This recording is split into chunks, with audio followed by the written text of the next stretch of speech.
All right, good day to you. My name is Mr. Salter, and today we're going to be doing the Mac 1105 or Mac 1105C test review for test two. Regardless of which class, it should be test two, not R, not one, but two. We're going to go on and get started. Let's go. All right, so let Q of X equal 3 minus X and R of X equal 2X minus 1. Compute Q of R of negative 2. All right, well, there's two ways we could do this. I'm just going to go on and do it one way and then the other. So Q of R of negative 2, the Q function, my outside function, is 3 minus some quantity X. And I have the parentheses because just like my Q function has parentheses, inside of that is going to go my input, which in this case is the R function. My R function is 2 times some quantity X minus 1. If this was a general equation like Q of X, R of X, I just put an X in here, but I'm trying to compute Q of R of negative 2. So that's what goes inside my inner parentheses. And then everything after this is just PEMDAS, right? Order of operations. 2 times negative 2 is negative 4. Bring everything else down. I'm still inside my parentheses, negative 4 minus 1.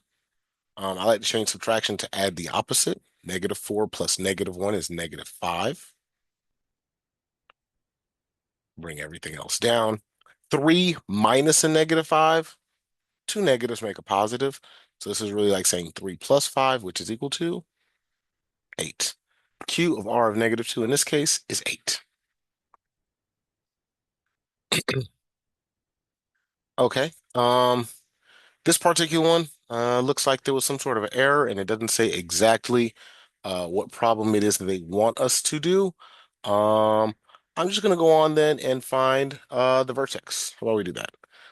All right, vertex would be this point that is in the middle of my function, which if I was to go on and show it would be somewhere around about here.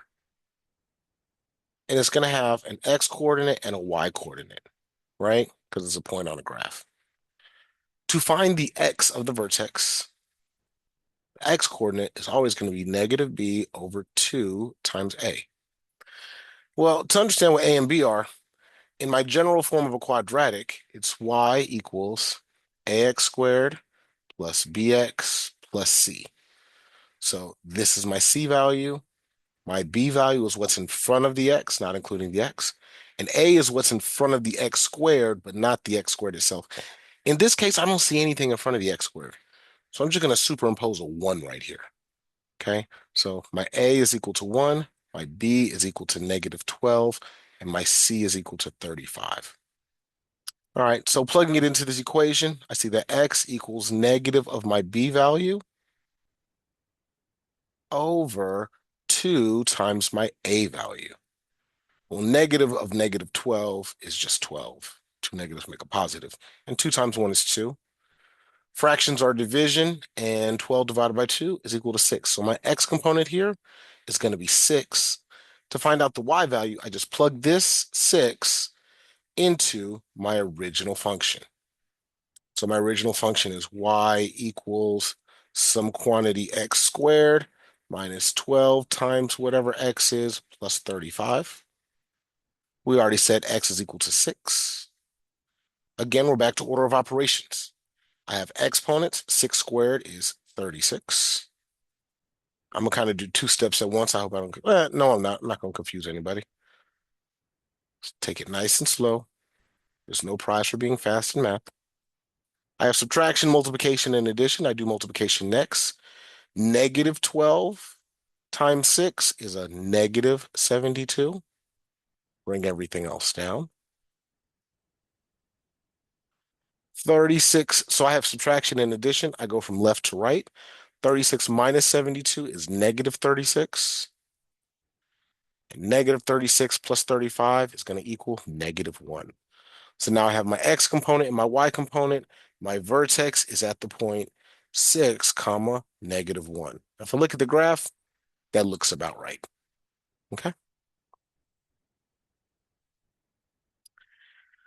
Use the graph of f of x equals x to the third minus 3x to identify the local minimum value and location.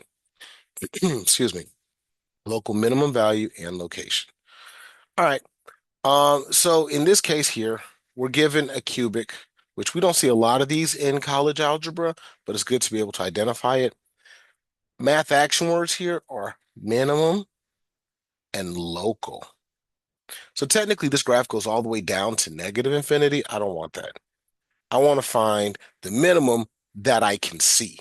So looking kind of in this area here, right? Not the part that goes to positive infinity, not the part that goes to negative infinity, the middle part. So in here, I see that my graph goes up. So somewhere over here will probably be a maximum. And then it comes all the way down to where I have a minimum. So looking at the graph, how can I identify the local max and minimum? It's right here where it goes down.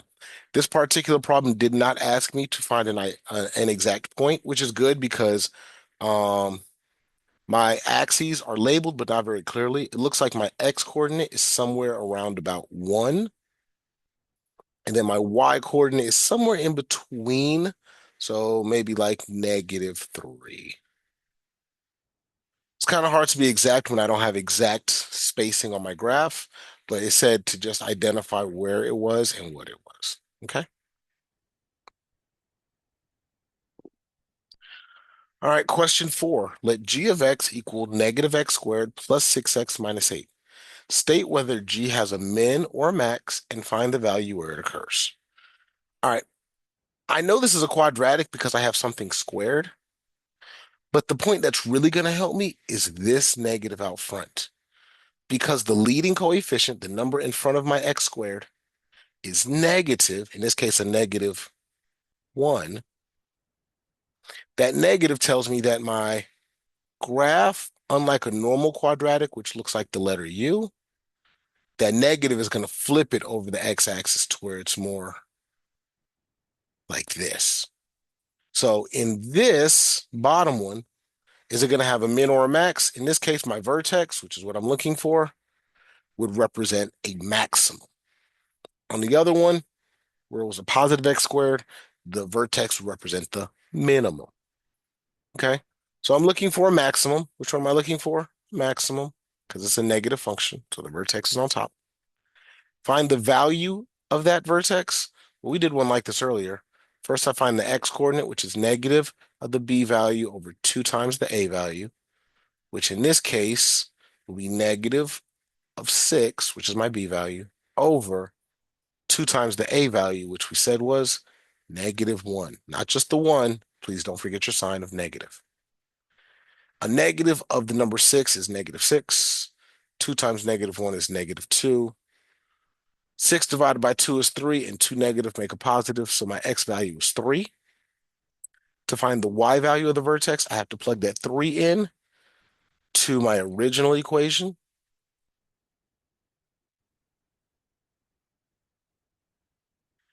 I go through my order of operations. Exponents first. 3 squared is 9. The negative was outside of that.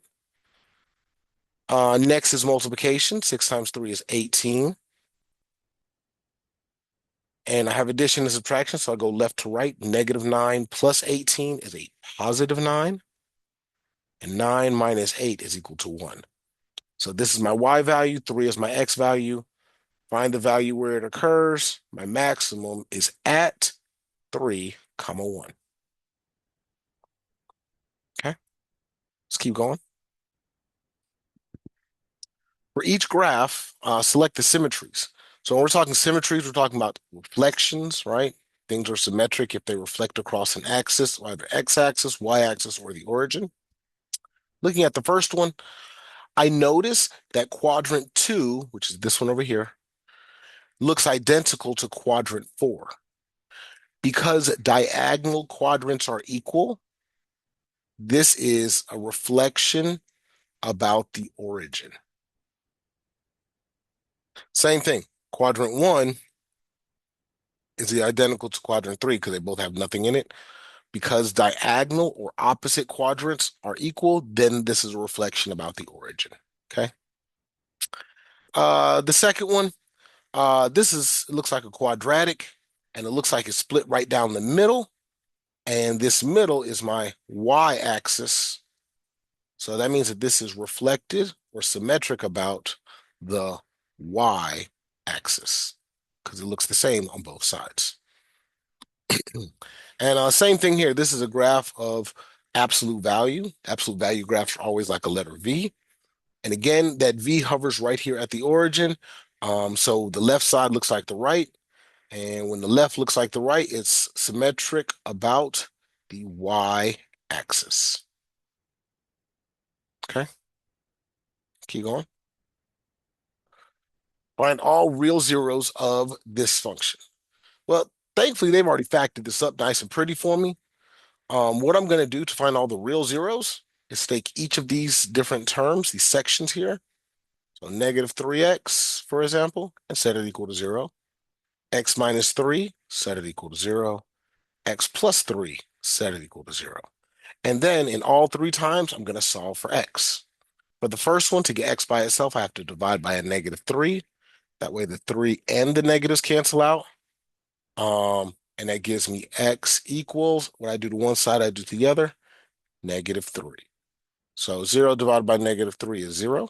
This is my first real 0. I have x minus 3 equals 0, so I need to add 3 to both sides. And that gives me x equals 3. And in the last one, I have x plus 3, so I need to do minus 3 on both sides. And that gives me x equals 0 minus 3 is negative 3. So find all the real zeros. My answer would be 0, 3, negative 3. And no, I do not have to put this in coordinate form because it asks what the zeros are, so they know that the other part of the point will be a 0. If they ask for x-intercepts, that's when I will put it in coordinate form. Just kind of helps me all out. All right, let's keep moving. The line negative 2x plus 4y equals 8. Find the slope and intercept and then graph. Well, slope and intercept come in the form of y equals mx plus b, where m is the slope and b is the intercept. I don't have this like that. I need to solve for y. So in this equation, to get y by itself, remember, I got to start on the outside and work my way in. I'm going to get rid of this minus 2x. What's the opposite of minus 2x? Plus 2x. And what I do to one side, I do to the other. Here, the 2x's cancel, and I'm left with 4y. On the right-hand side, 8 plus 2x. I'm just going to leave it just like that. So it's the 2x up front and then the 8 in the back. Am I done? Almost, but not yet. I got to get this 4 away. So how do I get rid of times 4? I divide by 4. And I'm going to do it to each term. On the left, the 4's cancel, and I'm left with y equals 2x over 4 can simplify to 1 over 2x. 2/4 is equal to a half. And 8 divided by 4 is 2. In this case, 2 is my y-intercept. So I'm going to go to 2, which is right here. Make a nice big dot. And then 1/2 is my slope. So I'm going to go up 1 unit. So from 2 to 3, which would be about right here. And I'm going to go to the right 2 units. So over here. And then to make it an actual graph, not just points on a graph, I have to connect the dots. It wasn't the prettiest line in the world, but it works. Okay.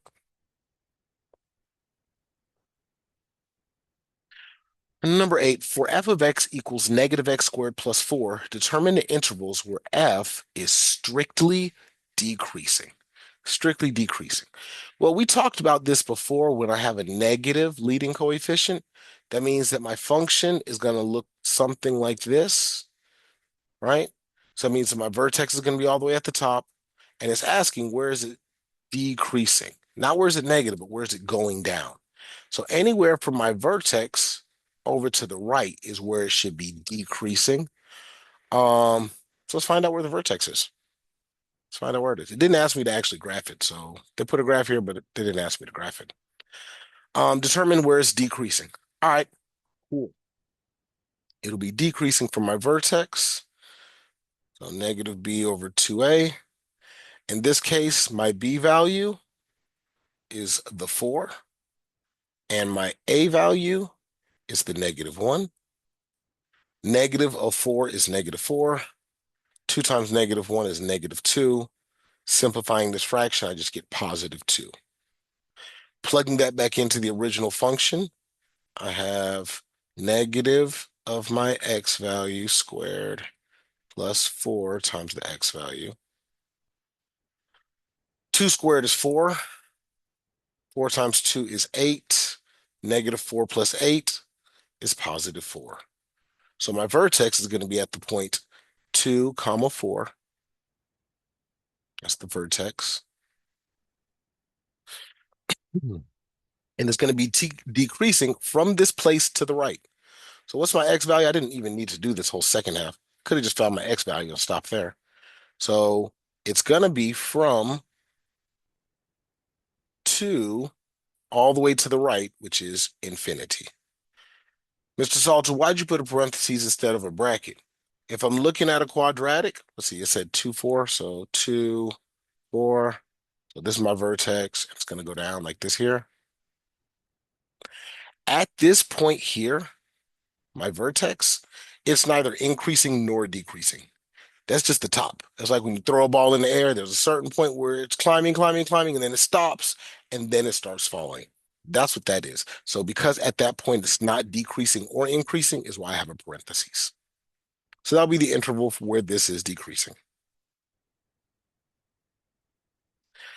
All right, solve x minus 6 times x minus 1 times x plus 5 is greater than or equal to 0.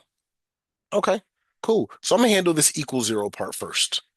If I had all of this equal 0, that means I said each of these equal to 0, in which case I'd have x equals 6, x equals 1, and x is equal to -5. Okay, cool. So this is where it equals 0, but I also need to find out where is it greater than 0. So to do that, uh, make a makeshift number line here and put my numbers in numerical order. So -5, 1, and 6. And of course, I have negative infinity this way and positive infinity this way. I need to see where is this function greater than 0. Greater than 0 just means positive. If I plug in an x value, where is all of this math going to give me a positive answer? Okay. Well, what I'm going to do is in each of these gaps, in each of these intervals that I have on this number line, I'm going to pick a value to try out in the original function to see does my answer give me a positive value. So between 6 and infinity, I'm going to pick a nice round number. I'm going to pick 10. Between 1 and 6, I'm going to pick 2. Between -5 and 1, I'm going to pick 0. Between -5 and negative infinity, I'm going to pick -10. Nice round even number should make my math a little easier. And what I'm going to do is for each of these numbers that I have, I'm going to plug it into this big old function and see what do I get. All right. I'm going to start at the right. If I plug 10 in here for each of these x values, what would I get? Well, 10 minus 6 is 4. 10 minus 1 is 9. 10 plus 5 is 15. If I was to multiply all those numbers together, would I get a positive number or not? That's all I'm looking for. Is it positive or not? And a positive times a positive times a positive will give me a positive 10 would work. Let's try another one. Let's try another one. What if this time, and I'm going to show my work on the bottom here, I plugged in the number 2. Well, in the first parenthesis, I have 2 minus 6, which is -4. In the second parenthesis, I have 2 minus 1, which would give me a 1. And in the last parenthesis, I have 2 plus 5, which would give me 7. This is a negative times a positive, which is negative. And then that negative times a positive will still give me a negative. This will give me a negative answer. It's not what I'm looking for because negative answers are not greater than or equal to 0. Next, I'm going to plug in 0. If I plug in 0 to each of these, I get 0 minus 6, which is negative 6, 0 minus 1, which is negative 1, and then 0 plus 5, which is just 5. A negative times a negative is a positive, and a positive times a positive is a positive. I'm looking for positive answers. That works. The last one, and I'll show all my work on this one, kind of been shortcutting it a bit. Um, I would have negative 10 minus 6, which is negative 16. I would have negative 10 minus 1, which is negative 11. And I would have negative 10 plus 5, which is positive or negative 5. A negative times a negative is a positive, and a positive times a negative is a negative. That is not what I'm looking for. So, what are my intervals? Well, my intervals are exactly what I see here, which is why I wrote it this way. I'm looking for the check marks.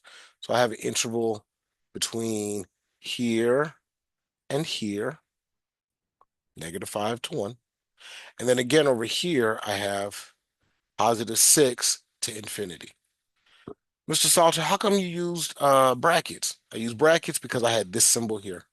That or equal to, that bar at the bottom, is what tells me that I need to use brackets whenever possible. The only time I didn't use it was on infinity, and I never use brackets on infinity. That's always a parentheses. Okay, let's keep going. Use the graph of y equals x plus 2 times x minus 10 to find vertex, intercepts, and axis. Vertex, intercepts, and axis. All right. If I wanted to just look at it, I can assume that my intercepts are here, here, and here. My vertex is somewhere in and around here. And then my axis of symmetry, which is what I should have said, is right here at my vertex. It's the spot right there. X equals whatever the first part is. Um, so what I'm gonna have to do is I have to find all of these things. So to find my x-intercepts, I set y equal to 0. To find x-intercepts, I make well y equal to 0, and then I have x plus 2 and x minus 10. If everything's equal to 0, that means that x plus 2 is equal to 0, x minus 10 is equal to 0. I solve, and I get x equals 10, and x equals negative 2. These are my x-intercepts. To find the y-intercepts, I set x equal to 0. So if I set x equal to 0, I would get 0 plus 2 times 0 minus 10. 0 plus 2 is 2. 0 minus 10 is negative 10. 2 times negative 10 is negative 20. That will be my y-intercept. So my y-intercept is here at 0, negative 20. And then my x-intercepts are negative 2, 0, and 10, 0. Which according to the graph, that looks about right.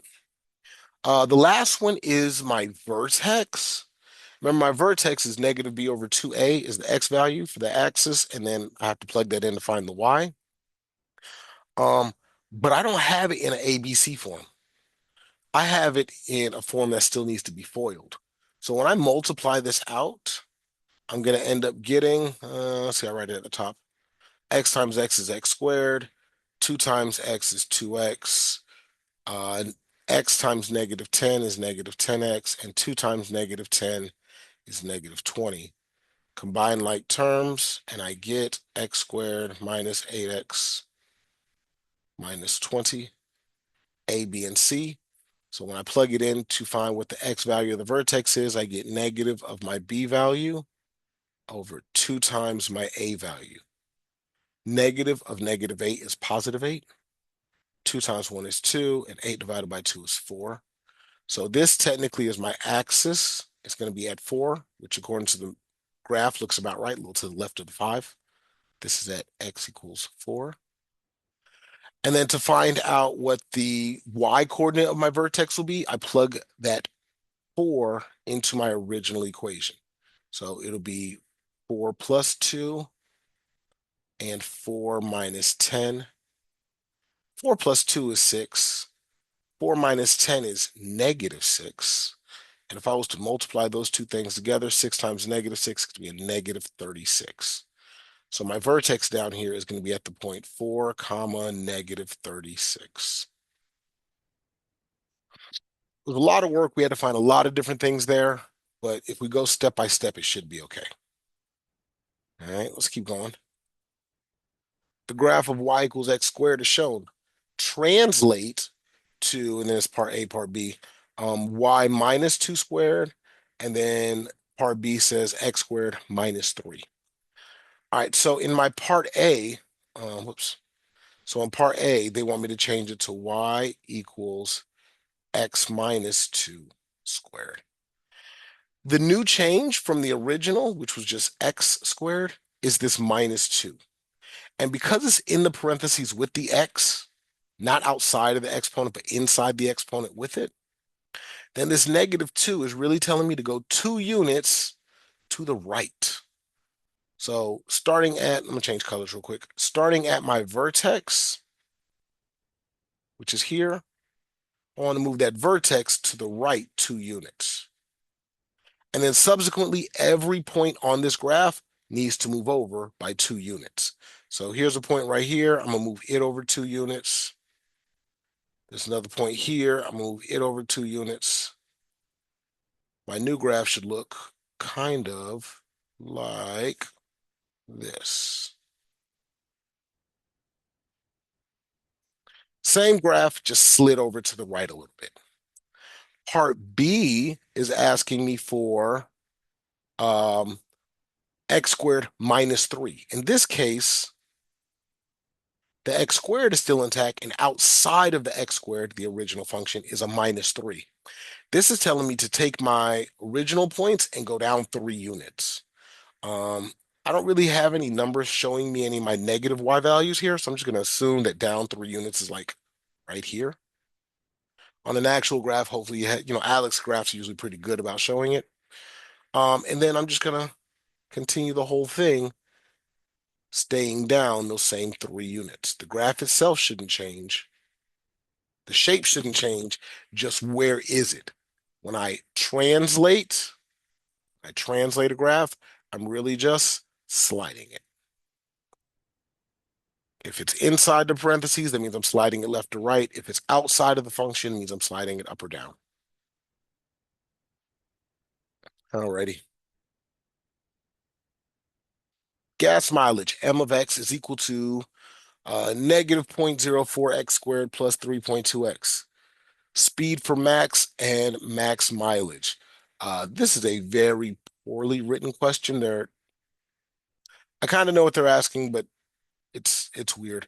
What they're asking in this quadratic is essentially what the vertex is. And each letter of it, the x and the m of x, both relate to different things.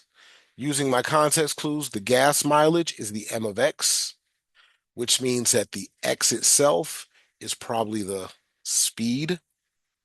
They just didn't do a very good, like they didn't do a good job at all of identifying what x stands for is what the problem is. So essentially, when I'm looking for the max of both of these in a negative quadratic, again, negative out front means that it's going to look like this. The max that I'm looking for comes from the idea of the max point in a quadratic, which is my vertex. So one of these is looking for my x value, one of them is looking for the y value. It said mileage was m of x, so this is my y value, which means that that speed must be my x. Either way, I need to find both of them. So I'm gonna start with the x. The x of a vertex is negative of the b value over 2 times the a value. My b value here is 3.2. My a value is negative 0.04. Negative of 3.2 is just negative 3.2. 2 times negative 0.04 is negative 0.08. And then when I divide, because this is division, fractions mean divide, a negative divided by a negative is a positive, and 3.2 divided by 0.008, I think that's going to be 40. Yeah, 40. So this is my x value. So what's the maximum speed? 40. Um, And then the max mileage was y. Well, I'm going to plug this 40 into my original equation. So negative 0.04 times the x value squared plus 3.2 times my x value gives me my answer. Um, Please also, since we're doing this one here, please make sure that at some point in time we have gotten batteries or charged up our calculator prior to our test. Okay. I have a calculator over here on my own side. I know that 3.2 times 40 is going to give me, come on, pen. It's going to give me 128. And then uh, also negative 0.04 times 40 squared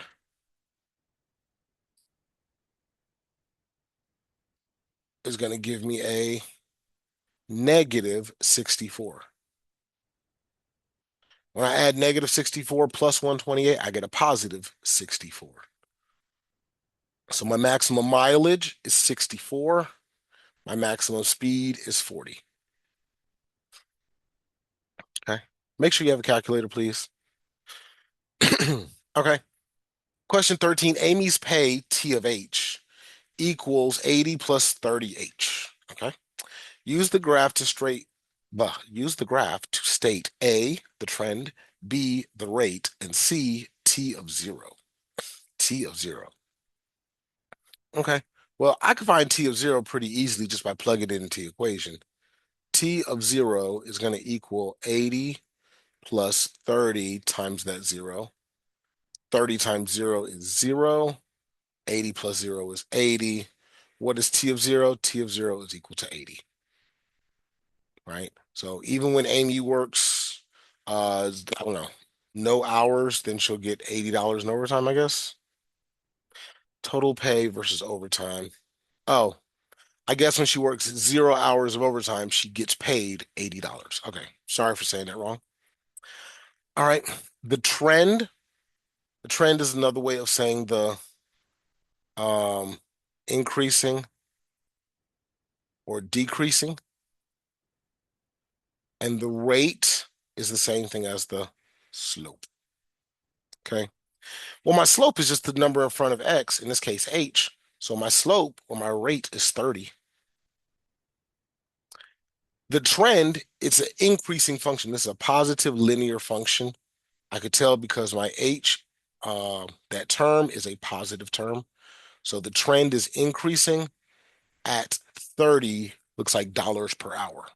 Okay.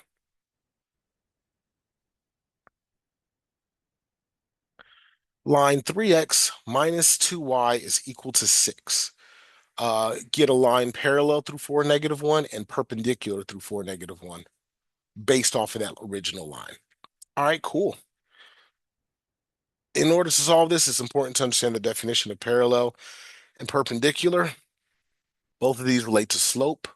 Parallel just means equal slope, like both of them have the exact same slope, whereas perpendicular is the negative reciprocal of the slope. So let's talk about it. So first, I want to change my original equation into y equals mx plus b form. So I have 3x minus 2y equals 6. To get it into y equals mx plus b, I'm going to subtract 3x from both sides, which case I get negative 2y equals negative 3x plus 6. Divide everything by negative 2, and I'm left with y equals positive 3 over 2, because the two negatives cancel, x minus, because positive divided by negative is a negative, 6 divided by 2 is 3. 3 halves x minus 3.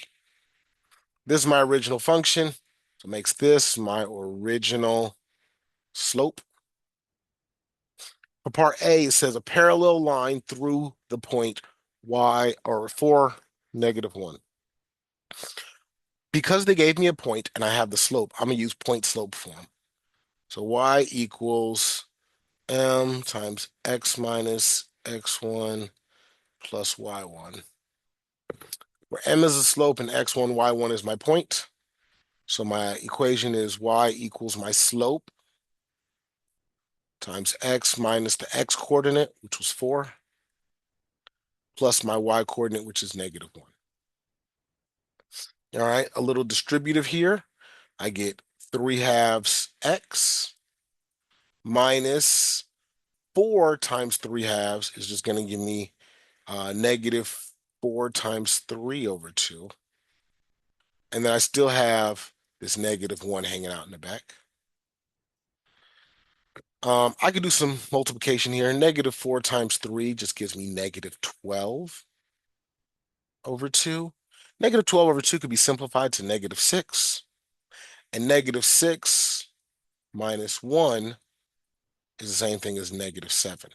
So my finalized equation for part A is y equals 3 halves x minus 7. I could have done a lot of this, like all of this could have been done in a calculator, a TI-83 or something. If you had it, make sure you know how to use your fraction buttons though, okay? So this is my line that's parallel. And I know it's parallel because it has the exact same slope as the original line. All right, perpendicular. For perpendicular, I identify the original slope. My original slope was 3 halves. To find the new slope, I need the negative reciprocal. So I'm going to change my sign to negative, and reciprocal means flip it. Change the sign, change the order, okay? So this is going to be my new slope I'm going to use. And I'm going to do the same thing. I'm going to use my y equals m times x minus x1 plus y1 function. Move over a little bit so we can see this. In this case, my new slope is -2/3 x minus my x value of 4 plus my y value of -1. Do some distributive, and I get -2/3 x minus um, -4 times -2 over 3, and then -1. This is what I'm going to handle first. -4 is just like saying -4 over 1. So when I multiply fractions, I do top times top, bottom times bottom. -4 times -2 is 8. 1 times 3 is 3. And I still got a -1. Um, if I was to plug this in a calculator, because I'm kind of running out of room to show my work, I plug it into a calculator, I would end up getting an answer of 5/3. So that's my y-intercept. My slope is -2/3 x. So y equals -2/3 x plus 5/3 is my perpendicular line. It was a lot of work that we had to do there. We had to find the original slope, use point slope equation to find the parallel, then do the negative reciprocal to get the perpendicular slope, and then use the y or the point slope form again in order to get my answer. Quite a bit of work, but it's definitely doable. Again, please make sure you have a calculator and you know how to use it. Okay. Between 0, 0 and 9, 12, find the slope, midpoint, and distance. Mhm. We could do that. Slope. Slope is y2 minus y1 over x2 minus x1, where this is my first point and this is my second point. So for the first point, this will be x1 and y1. My second point, this will be x2 and y2. So I'm just plugging in my numbers. Y2 is 12 minus y1 of 0 over x2 of 9 minus x1 of 0. That gives me 12 over 9. I could divide top and bottom by 3, and I get 4/3. My slope is 4/3. To find the midpoint. Well, midpoint really is a point, so it's going to come in the form of something, comma, something. And both of those somethings are fractions. I'm going to do x1 plus x2 over 2. and then y2 or y1 plus y2 over 2. In this case, my x1 and x2 are 0 plus a 9 over 2. And then my y is going to be 0 plus a 12 over 2. 0 plus 9 is 9 over 2. 0 plus 12 is going to give me 12 over 2. The first fraction I can't simplify, it just doesn't divide. 12 over 2 does simplify, so my midpoint is actually going to be 9 halves, comma, 6. Distance is a formula based off of what we've done with the Pythagorean theorem, and that's going to be the square root of, um, sorry,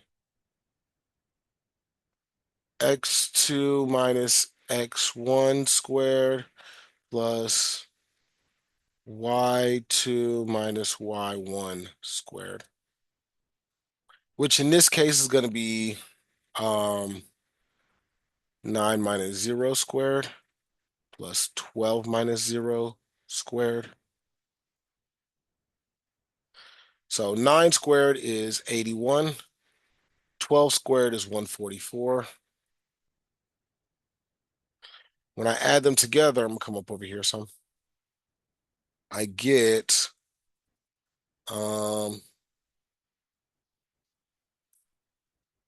square root of 225, which, because I'm a mathematical genius, I know that that equals to 15. But again, calculators, people, please, calculators. So my distance is 15, my midpoint is 9 halves, comma 6, and my slope is 4/3 based on those 2 points.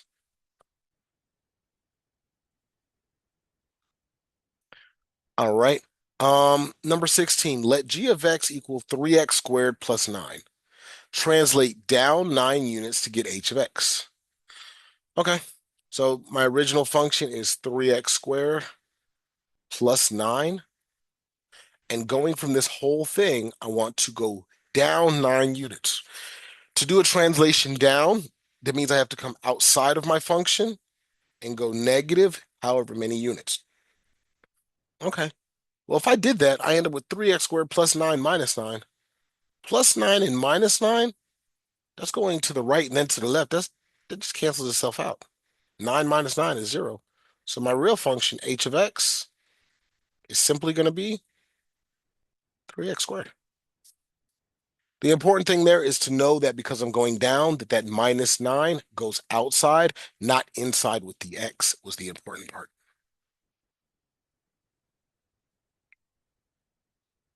Line through -8, -2 with a slope of 4. So they just want me to create an equation. Again, I'm sorry, these questions are kind of written kind of jacked up a little bit. But they gave me a slope and a point. I'm gonna use my point slope. Actually, no. Some of you may have seen the other version of this, which is y minus y1 equals m times x minus x1. And it's the same thing. I just know that at the end I need my y on a side by itself, so I do the plus y1 on both sides. Over here it cancels, and that's why it leaves me with this equation. And I like this one better because then the x and the y are in order like they are in the original point, and it makes it easier for me to plug it in without accidentally mixing things up. So my slope was 4. My x coordinate is -8, and my y is -2. I'll bring everything else down. Y equals parentheses x minus this plus this. Okay. Well, minus a -8 is really just like saying plus 8. So plus 8. I still got to distribute this 4. 4 times x is 4x. 4 times a positive 8 is a positive 32. And then I also have a -2 in the background. Last step, combine like terms. 32 minus 2 is 30. And so I get 4x plus 30 is equal to y.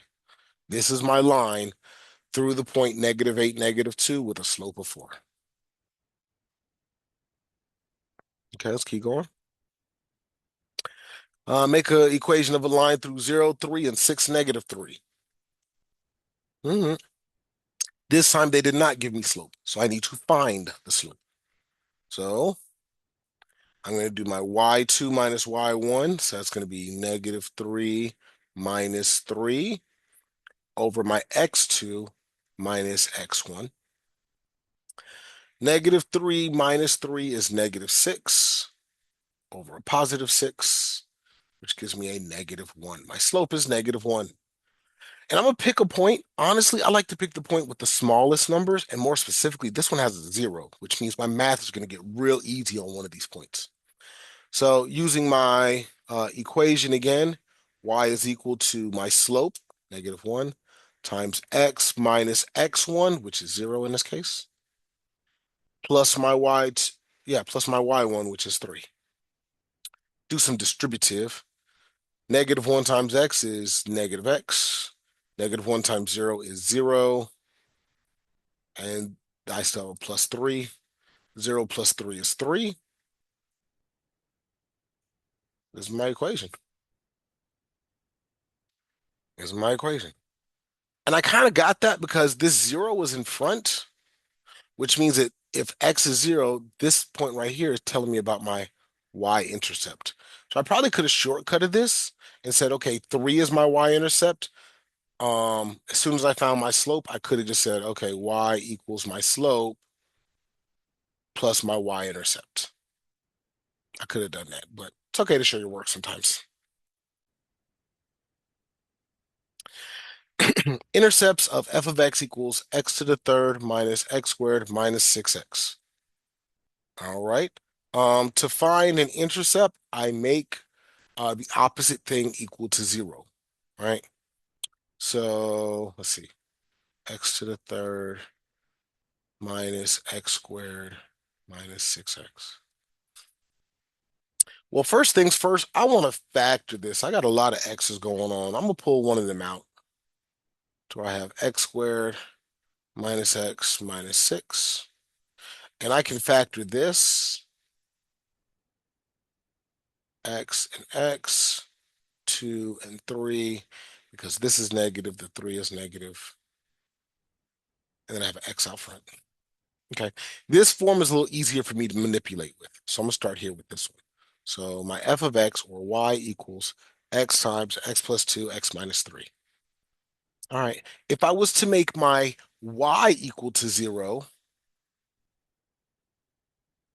then essentially this is how I find the zeros of a function, and I just set everything equal to 0.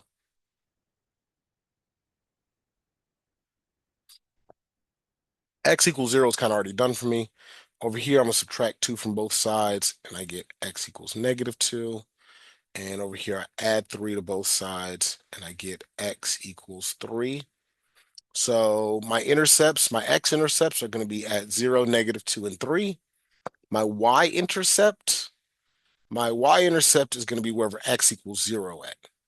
So what I'm going to do is I'm going to go from here. What if I made all my x's equal to 0?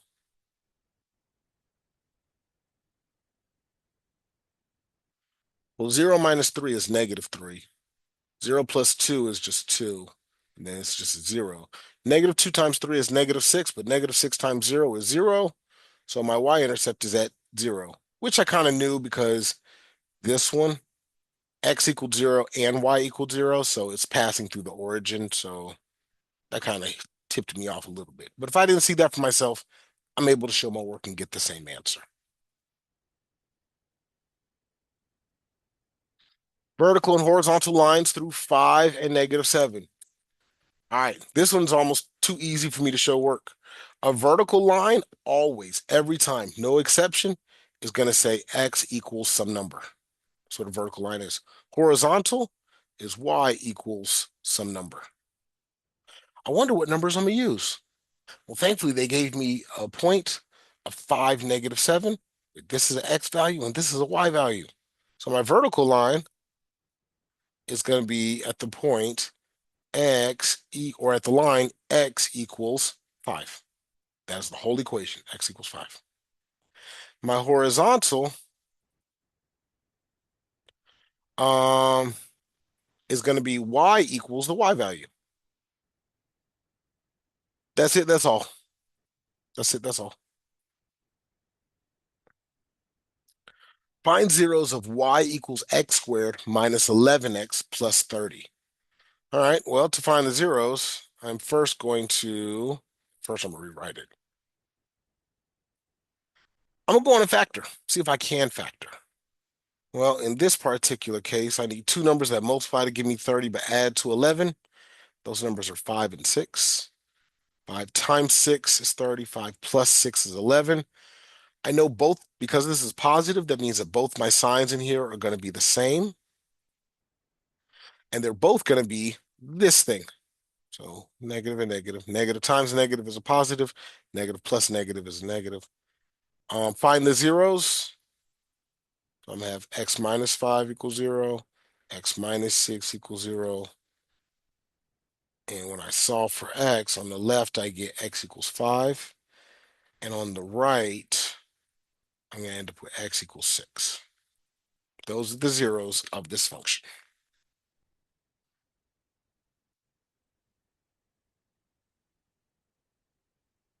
Yeah, yeah. So this one doesn't have any actual problem that they're asking me. F of x equals the square root of 2x plus 6.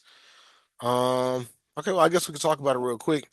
It says that this is a square root problem, right? My parent function of a square root always, to me, kind of looks like a lowercase r.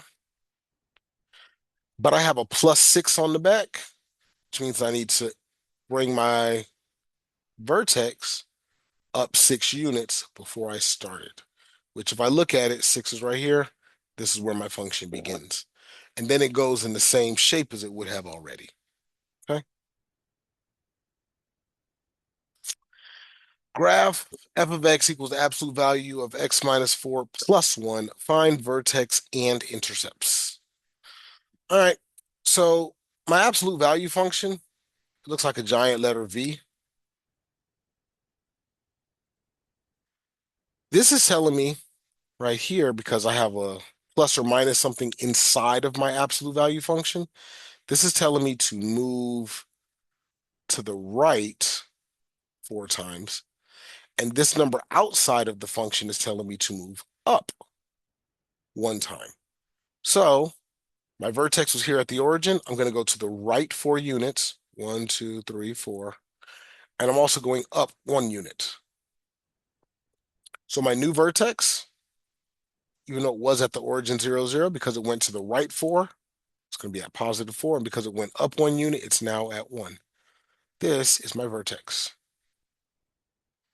The rest of it, which is going to still look like the letter V, the shape is still the same. It just slid. Um, Next, I got to find out where my vertex is. Just looking at this simple mock graph that I did, this new graph is going to cross the y-axis, but not the x-axis. To find the y-intercept, I just have to make x equals 0. So in my function, I just have to make x equals 0, in which case I get 0 plus 4 plus 1.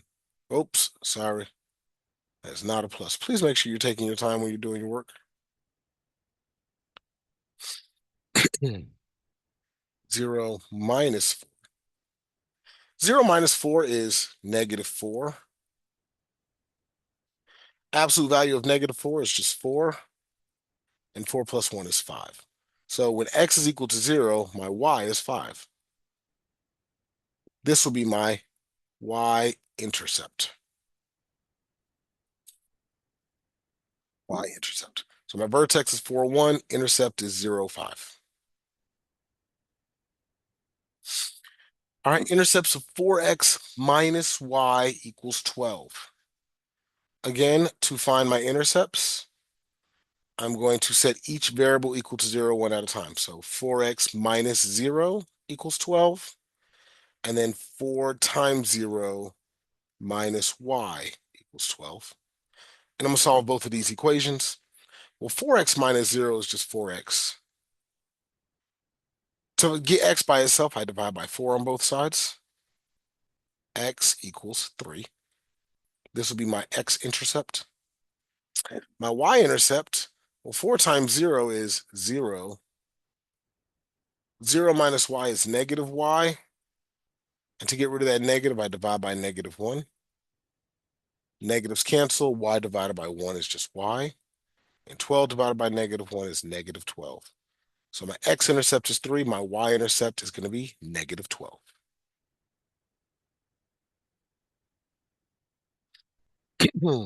For g of x equals x plus 1 over x minus 4 and h of x equals 3x minus 2, find g of h of x and its domain. Mhm. Well, g of h. So I'm going to start off with the g and then put the h inside. So the g function says some number x plus 1 over some number x minus 4. That's the g function. And inside of that, nested in there, is an h function. The h function is 3x minus 2. 3x. Okay. I can go on and combine some like terms to make this a little less messy. 3x minus 2 plus 1. Minus 2 plus 1 just gives me minus 1. And then minus 2 minus 4 means I'm going to have 3x. Uh-uh. I got to slow down. Please make sure you're taking your time on this. 3x minus 6. All right. So this is g of h of x. Now, what's the domain of this? Well, I have a fraction. The thing about a fraction is my domain is everywhere except for when the denominator equals 0. So where does this denominator equal 0? Well, first I'm going to add 6 to both sides. Then I'm going to divide both sides by 3. X equals 2. So my domain is good everywhere except for here. So from negative infinity all the way into this number, and from this number to positive infinity. Everywhere except for the number itself. Okay?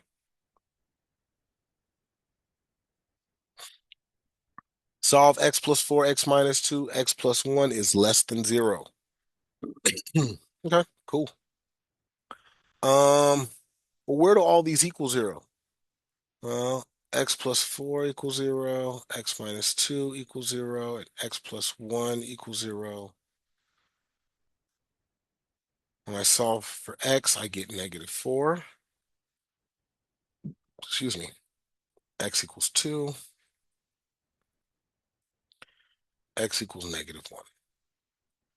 And what I'm going to do is I'm going to go to my handy dandy number line.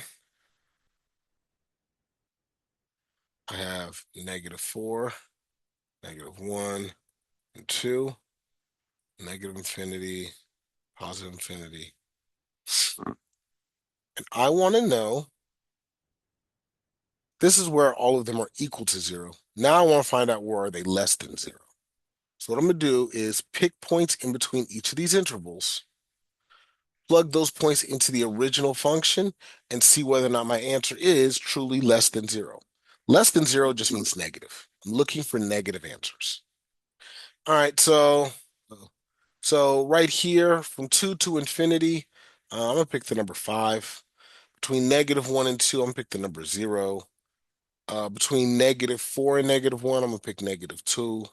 And between negative infinity and negative 4, I'm going to put negative 5. I'm going to try all 4 of these out to see if these 4 intervals work for my function. And honestly, just by doing math for a long time, I'm going to assume that 2 of them are going to go up and 2 of them are going to be going down. Let's find out. I'm gonna start at the right. If I plug in a 5, I end up with 5 plus 4. I get 5 minus 2, and I get 5 plus 1. I'm gonna show all my work for this first one. That way I can do the other ones a little quicker. 5 plus 4 is 9. 5 minus 2 is 3, and 5 plus 1 is 6. A positive times a positive is a positive, and a positive times another positive is also positive. I'm looking for numbers that are less than 0. That would not work. It gave me a positive number. Those are not less than 0. All right, next one, I'm gonna plug in a zero. If I plug in a zero, I get 0 plus 4, which is 4, 0 minus 2, which is -2, and 0 plus 1, which is 1. Positive times a negative is a negative. A negative times a positive is still negative. Negative all around. That works. I'm looking for negative numbers. Third one, -2. -2 plus 4 will give me a +2. -2 minus 2 gives me a -4. And -2 plus 1 gives me a -1. Positive times a negative is a negative, and a negative times a negative is a positive. This gives me a positive answer, which is not what I'm looking for. And then this last one is -5. If I plug in a -5, I get -5 plus 4 is -1. -5 minus 2 gives me a -7. And -5 plus 1 gives me a -4. Negative times a negative is a positive, and a positive times a negative is a negative, which is what I'm looking for. So what are my intervals going to be? It'll be this one and this one. So -infinity, -4, -1 to negative to +2. Okay. Let h of x equal x squared plus 5 to the third. Find f and g if f of g of x equals h of x. Okay. So this big, ugly, nasty equation, it says it represents h of x, but that really just means f of g of x. Okay. These really aren't too bad. Whenever I'm trying to take one function and split it into smaller ones, the process is very easy. I'm going to look for the parentheses. Just like in my symbology right here, where g of x is inside of these parentheses and the f is outside, same thing over here. So my f of x is going to equal whatever's outside of my parentheses. What's outside of these parentheses? Well, that's the third power thing. So some number to the third power.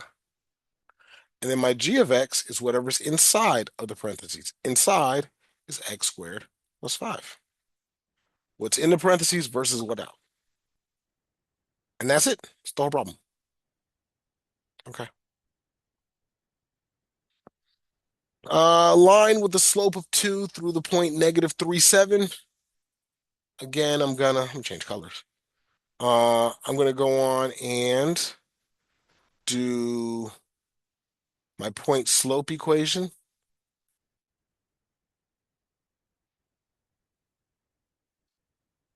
where my slope is 2, x1 is -3, and y1 is 7. Bring everything else down. Negative of a negative, that's just +3. So 2 times x is 2x. 2 times +3 is a +6. And then I have a +7 in the background. 6 plus 7, that's 13. Oof.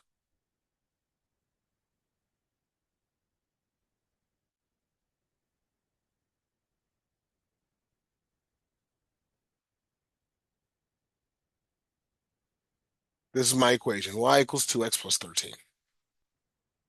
All right, let's keep going.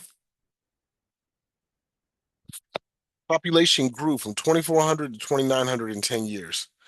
I want you to find P of t and P of 24. So P of t is just my general equation.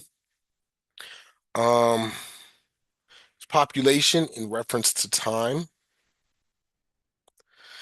They didn't tell me the actual year. Like, they didn't say 2006, 2012, 2020. They didn't say any of that. They just said from the first year to the 10 years later. So to find my general equation, I'm basically going to set it up like a y equals mx plus b sort of situation. And I'm going to show you how. So P of t is what they gave me here. The letter outside of the parentheses is always your y value. The thing inside represents x. So I'm doing an xy equation. I need to find out my slope. How much did the population grow per year? And then where did it start at? Where did it start? I'm going to first need a couple of points to find my slope. Well, I know that in year zero, because my years time is the x value, I had 2,400 people. But then also I know that 10 years later, population's 2,900. Okay, cool. To find the slope, it's y2 minus y1 over x2 minus x1. 2,900 minus 2,400 is 500. 10 minus 0 is 10. 500 divided by 10 is 50. So I have a slope of 50, and I have 2 points to use. I can make an equation. I'm going to use this point because I have a 0 in here. And I learned last time that if the first number is 0, then the second number is probably my y-intercept. Um, but I want to go on and double check just to make sure. So I've been using point slope a lot. I'm going to use y equals mx plus b form this time. So my y value is 2,400. My slope is 50. My x value is 0. 0 times 50 is 0.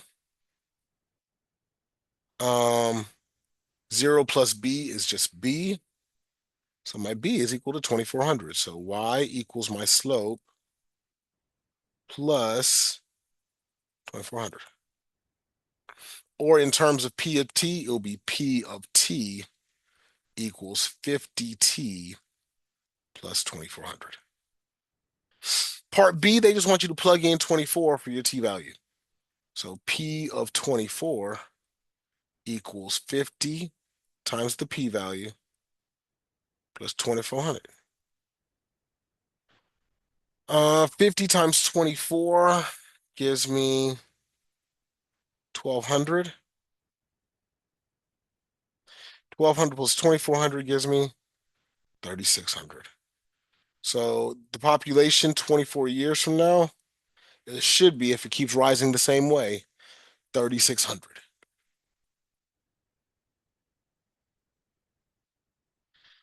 All right.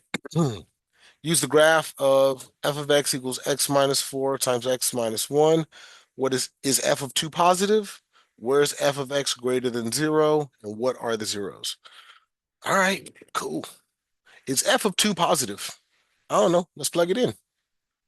F of 2 would equal to 2 minus 4 times 2 minus 1. 2 minus 4 is negative 2. 2 minus 1 is 1. Negative 2 times 1 is negative 2. Is f of 2 positive? No, it's negative 2. And that makes sense because f of 2, it's a negative value. Easy peasy. Where is f of x less than 0? Well, looking at the graph, it hits 0 here and here. So it will be less than 0 between these points. On the graph, it's hard to tell where this point is. This one over here, it's 4. It says it's right there. It's 4. This one, I can assume it's 1, but I don't want to guess on these things. How do I find the zeros of a function? I take the original function and set each of the parentheses equal to 0. Over here, I get plus 4. I get x equals 4. Over here, I'm going to do plus 1 to where I get x equals 1. So this one here is at 1. It looked like it, but I like to verify just to make sure, right? Okay. And then what are the zeros? We just found the zeros. Where is f of x going to be greater than 0? Oh, I said it wrong last time. I said less than. This is a, just make sure we got that under here. Let me change colors so we can make sure we don't ever forget this again. This bottom one is less than. That's how we say that. And this top one is the greater than. This said, where is f of x greater than 0? Well, looking at my function here, it's going to be from negative infinity all the way to this intercept, which is 1. And I'm using brackets because it said or equal to. And then it's also going to be greater than 0 from the point 4 to positive infinity. And again, brackets because it said or equal to. All right, we are now to the end of our video. I hope you got something from it and you are ready to take your test. Remember, we're here in the Learning Commons from 7:30 a.m. to 7:30 p.m. Monday through Thursday and 7:30 a.m. to 5 p.m. on Fridays. We are a free resource. We do tutoring. We have support resources. We do workshops. We're here to help make sure that you are your best when it comes to class, grades, and GPA. If there's anything that you ever need when it comes to school here at TSC, feel free to reach out. Again, I am Mr. Salter. I work here every day. If you need anything, please stop by and let me know how I can help. Hope you guys have a great day and a wonderful test.